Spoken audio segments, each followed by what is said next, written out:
Hello, worship leaders and creatives. I'm honored to spend some time talking to you about worship, one of my favorite subjects. As you know, this week celebrates 75 years of the UPCI's existence. Today, I honor the incredible worship leaders that have paved paths we, as the current and next generation of worship leaders, have the opportunity to walk upon. Over the course of 75 years, the methods have changed and evolved, but the message has always and will always remain the same. The theme for conference this year is vision. For today's session, I will be talking through how to prepare and plan for a Sunday worship experience. I hope some of what is discussed provides you with a fresh vision for your current and future role in ministry. I'd like to start this session by reading the synopsis for this class. It's almost Sunday again. Do you get a pitted feeling when you read that statement? Does a sense of panic overwhelm you as you immediately dive into a frenzied analysis of what still needs planned for yet another Sunday? Does the stress of planning 52 plus worship experiences a year attempt to hijack your true love for a Sunday worship experience on a weekly basis? If so, this class is for you. We will discuss how to properly prepare each week to help avoid burnout and resentment towards your high calling as a worship leader creative. This synopsis presents me with no small task, but it does provide me with an opportunity to pull from the experience I have gained in the 15 years I have been leading worship. Do I currently have it all together and execute week in and week out to perfection? No, and I never will. Thankfully, he does not require perfection, but he does deserve excellence. My prayer is that by the end of this session, you feel as if your passion for leading others in worship has been reignited, and you are excited to move forward and take some next steps in the direction that God has called you to go. To help address the panic that might ensue when you think Sunday's coming, I would like to start out by providing you with some practical tips. The first is to use a planning tool. I use Planning Center's Services app. You can schedule volunteers, plan services, and equip your worship team with rehearsal tools. There are several options available with varying price points, so I encourage you to check out the options and find out what would work best for your team, no matter what the size. At NLCC, we have used PCO as our planning tool for 5 years. Looking back, I'm not sure how I made it without a planning tool.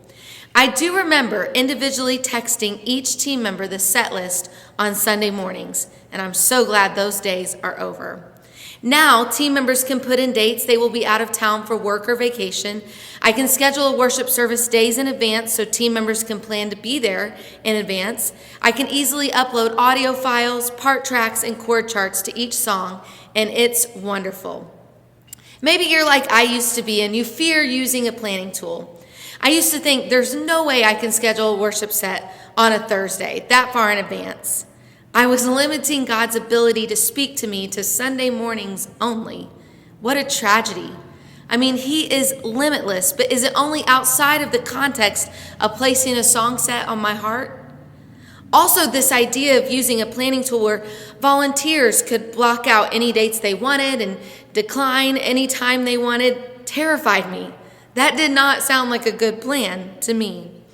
But when we first launched PCO, I met with our entire team and communicated that blocking out dates was for work or being on vacation, and that the decline button is not really an option unless you're on your deathbed. I also communicated that the worship set is always subject to change. To this day, we laugh and tease about not being able to click that decline button when scheduled. But looking back on the last 5 years, having a tool has been a phenomenal help, and our team has done outstanding. That leads to my next point. Trust your team. While to me this falls under the practical side of tips, it addresses a different issue than what a planning tool can accomplish. Trusting your team will in turn help you as a leader not feel like you are preparing and planning all by yourself. Do you desire to avoid burnout? Then you cannot carry the entire load alone.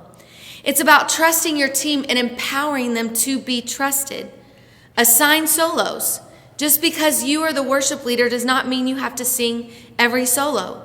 Empower your team members to prepare and execute solos. Assign directing. Schedule a team member to direct one of the songs in the worship set. Empower them to lead alongside of you. Assign scheduling. Teach a team member how to schedule. Maybe they could begin by scheduling Wednesday nights or Sunday nights. Trust your team to put in the work, but first, they must see you put in the work. How you prepare for practices, how you plan, and how you execute is where the bar is set. If you come to practices unprepared, if your planning habits are scattered, if your communication is not consistent, and if you do not execute things with excellence, you cannot expect more than what you put out from your team members. I must admit, I am one of those people who is always running late. I don't know what it is about my thinking, but oftentimes I think I can do way more in a 5-minute span of time than is actually possible for any human to do.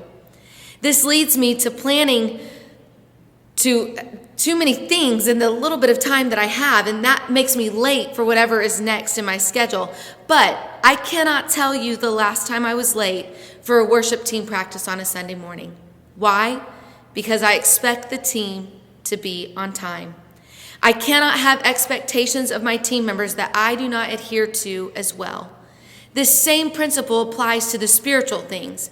Do I want the team to be anointed? Then I have to be anointed. Do I want those that are empowered to lead to flow in the Spirit? Then I better make sure I don't quench the Spirit and I know how to flow in it. To best be able to trust your team, here's the next tip. Set up your team for success. You want your team to show up knowing the parts, to know what chords to play? Then set up your vocal team for success by creating part tracks and providing them for the vocals in advance. Provide your band with chord charts, with audio files. Here's a personal example. A few weeks ago, our band leader sent me the song Stay by William McDowell. At that time, I was about halfway through a 14-day quarantine due to exposure to COVID. Jake, our band leader, who's here behind the camera today, feels empowered to send me songs for the church. See, I'm not the only one that's researching songs for the worship team. He was spot on with Stay being the perfect song for the season our church was in that very moment. So what did I do? Through PCO, I sent an email to our team. 1 week from Sunday, which is going to be my first Sunday back, we're going to be singing a new song, Stay. Part tracks and the chord charts will be loaded soon. Then I created voice memos for each part and attached them to the song. I attached the YouTube link, then the song from the album. I found the chord chart, attached that too. And the next Sunday morning, the team that was scheduled showed up fully prepared to introduce a new song without having any pre-Sunday practice. Empowering your team takes some of the heavy lifting off of your shoulders. Set your team up for success. Yes, this takes a little extra time on your part, but it's worth it. Load them up with resources. Be consistent. Communicate. Trust they will use them, and watch your team God has blessed you to serve alongside amaze you. Trusting your team and setting them up for success segues easily into my next point. Train the next you. Let me first start this point by speaking to the worship leader listening in today that does not have a team. Maybe the place you start is by training someone to lead beside you instead of for you. God always provides a ram in the thicket, but we have the responsibility to lift up our eyes and see it. Genesis 22:13, then Abraham lifted his eyes and looked, and there behind him was a ram caught in a thicket by its horns. So Abraham went and took the ram and offered it up for a burnt offering instead of his son. If you currently lead alone, take a moment to look up and look around you. Who is the kid playing air drums in the altar call? Who is the teenager that wants to sing when they grow up? Why not now? Training the next generation is setting the church up for success. Who are you training to replace you? When I am long gone, if the church experiences a gap in this space because I didn't train, that gap is on me. The worship experience falling apart on a Sunday that you are gone on vacation is not success. Success is the church not even realizing you were gone. Yes, it sometimes feels like it takes more work to train than it does to just do it yourself. But in the end, you are helping someone else step into their God-given calling using their God-given talents. It's not my kingdom. It's God's kingdom. Bring in a worship leader from another church. Bring in a musician. Bring in a sound technician. Host a clinic. Do it in person or over Zoom. Have someone come in and be an additional voice to you to help build your team. Training is not a one-week experience. It can take years.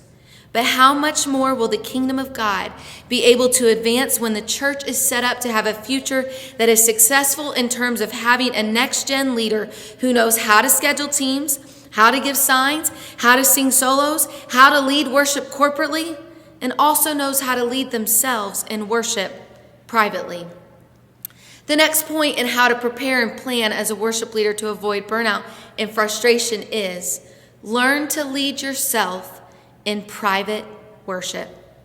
If there is one point that is the most important point, if you've missed every other point, if you haven't yet to start taking notes, grab your phone, get a sticky note, write this down, don't forget it. This is the main key to this whole session. If I could go back to my 23-year-old self and tell her one piece of advice from 15 years of experience, it would be learn to lead yourself in private worship. To be able to sing a solo, to be able to give signs for a song, to be able to ad-lib, yes, it takes talent, it takes confidence, but to be able to be led by the Spirit in order to lead others in the Spirit, it takes a private life of worship being more valuable to you as a worship leader than the public leading of worship ever will. A mirror will show you things that a stage never will. Preparation for an upcoming Sunday begins, well, at any moment. There have been times during the Sunday morning sermon by my pastor that God gave me the set list for the following Sunday. There have also been times I have arrived Sunday morning without the entire set list being complete. But if I am living a life of private worship, I know that no matter if I have the set list in advance or if I'm wrestling with it until the last minute, He controls the song selection. It's not on me. If I have not talked to Him and I have not worshiped Him and I have not listened to Him, that's on me. And that's too heavy a weight for me to carry. On Sundays specifically, I prepare in two ways. I listen to the worship set list from the moment I wake up until practice begins, and I think through the song order and the parts to help prepare my mind. But most importantly, and this is the best decision I have ever made, I visit the prayer room 15 minutes before practice begins. I spend time on Sunday mornings in prayer alone, personal prayer, for 3 reasons. To worship and pray through the set list before I lead the congregation through it, because I cannot lead them where I have not been. To repent and ask God to remove anything in me that would be a hindrance for Him to flow through me that morning. And to take a moment to be calm and just breathe. Because once practice begins, it's full steam ahead until the end of the altar call. Yes, I arrive early on Sunday mornings, and no, I am not a morning person. But those few moments spent with Jesus are some of my favorite moments of each week. And I used to arrive early by myself, but as of last Sunday, I have one of our young adults who desires to be a worship leader who meets with me for a time of personal prayer. Last week, she arrived at 7:30 a.m., and as we stood in the prayer room, I told her this time of prayer is different than when we come back for corporate prayer after practice at 9:30. This is the time to make sure your private life is where it should be so you can lead effectively publicly. This is the time to make sure that there is not anything in you that could hinder the flow of the Spirit. This is the time to get yourself where you need to be so you can lead the way He desires. Prayer changes everything. There's something truly remarkable about having to rely on Him. He's faithful and He's consistent, but God should not have to make up for the gaps I could have filled myself in a time of personal prayer. This leads to my next point of navigating the congregation's response. One thing you must always guard your heart against is taking the response of the congregation personal. That early morning time of personal prayer is so valuable because it allows you time to align to His purpose and die out to yours. It creates a shield. Dying out to the flesh means there's no flesh to take things personal. Ultimately, the congregation is not responding to you and me and our abilities anyways. They are responding to the presence of an almighty, all-powerful, all-loving, all-forgiving, all-freeing, never failing, always present God who wants to deliver them and heal them and strengthen them, forgive them and love them. If they so choose to respond, they are not rejecting me because it's not about me. When I prepare, I set myself up to not have to navigate taking the congregation's response personal. If I don't prepare, then again, that's on me. But there's no way in my human frailty that I could ever craft a worship experience that would provide an atmosphere for healing for this couple who lost a child, and rejoicing for that young adult who got a job, and peace for this teenager's storm of life, and chain-breaking power for that person bound by a stronghold they just can't break free from. I'm not able to do it, but God can do in 1 second in a worship service that I could plan for a lifetime to desire to do and never be able to accomplish. Check your ego at the prayer room and let it be about God and not human response. This will allow you to look at the congregation God has chosen and trusted you to lead through the lens of compassion and not of anger. Ever tried leading frustrated? It doesn't work. And who ends up the most burdened from carrying that around for days? You. It's not about you and your desired response. It's not about me and my desired response. It's about the King. Life is a war for worship between the true King and lowercase k kings of this world. As Terry Schock said, I am not the attraction, I am simply the guide. Jesus is the attraction. My last point to help you prepare and plan so you can survive and thrive while planning 52 plus worship sets per year is always build an altar. Being the worship leader and having to lead altar services does not exempt you from building an altar. I don't think we would ever intentionally go for a substantial amount of time without building an altar, but unintentionally, I've been so caught up in trying to figure out the altar song mid-sermon and flowing with the response of the altar call while seeing those that have come forward for prayer and having a burden for their needs and just seeing them at the point of their pain being exchanged for what God has for them. And there are sometimes I can exit the building on a Sunday without having ever bent a knee. But the good news is altars do not solely exist in the altar area of the sanctuary. Yes, that is one of the most important places in the building, but altars can be built anywhere. I've expressed to our team to make sure they take time to respond to the word. Whether they choose not to come up and play or sing because they need to respond immediately, or they find time that afternoon in their home to respond to the word, just build an altar. As worship leaders, we juggle a lot pre-worship service. Communication with pastors, scheduling team members, filling the gaps, selecting songs, uploading chord charts, checking lyrics, training a team member, empowering a team member, communicating effectively, devotion to private worship. And we juggle a lot during the service too. Preparing service outlines, printing service outlines, band practice, vocals practice, staying on the click, giving signs, assigning solos, training a team member, answering questions, fixing parts, singing ad-libs, following the pastor, flowing in the Spirit, keeping our spirit in check. I can't say that talent and confidence can't accomplish a lot of the things on these lists, but simply relying on self will fail to cultivate a life-changing worship experience.